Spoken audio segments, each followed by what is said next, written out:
Should you remove some water from the bowl before adding soap to unclog a drain? When dealing with a slow or clogged toilet or sink, reducing the water level can help the soap reach and penetrate the clog more effectively.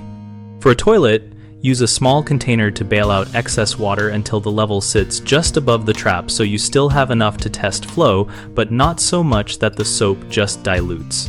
For a sink, cup out water until the basin is mostly empty, which lets dish soap contact the obstruction directly and creates more surface tension change when you agitate. Use a generous squirt of regular dish soap, not a foaming cleaner, then let it sit for 10 to 30 minutes so the surfactants break down grease and organic matter.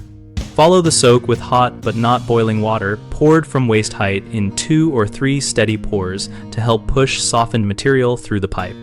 If the clog is hair or mineral buildup, consider adding a biological enzyme product after the soap soak and allow overnight. Enzymes continue breaking down organic matter without harming pipes. Always protect yourself with gloves and eye protection when handling hot water and cleaners, and avoid mixing chemical drain products with soap or enzymes.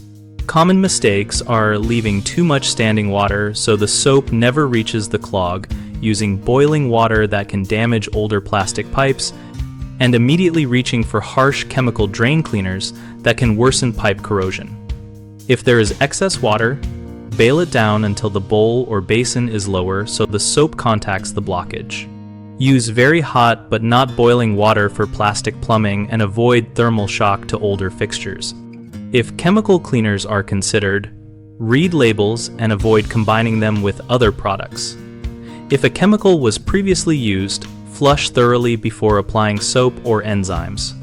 BigHomeProjects.com connects homeowners and contractors around practical home repair topics like unclogging methods and product choices. We host a discussion community where we share tips, ask questions, and find local pros who are looking for work.